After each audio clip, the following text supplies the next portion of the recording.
Masyado na raw halata sina Kim Chiu at Paolo Avellino matapos mag-viral at pusuan ng kanilang mga solid fans ang eksena ng dalawa sa isang food truck na nakapangalan sa kanilang love team.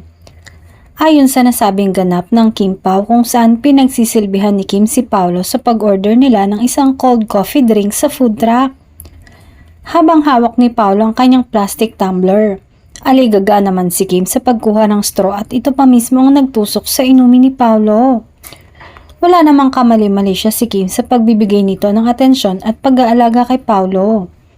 Kuhang-kuha nga ng mga nag-shot ng video ang pagkakangiti ni Paolo nang makita ang larawan nilang cut out sa straw ng kanyang inumin.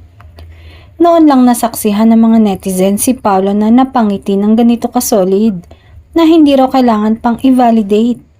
Kaya say ng isang nag-post ng video na si Paolo ay in love talaga siya.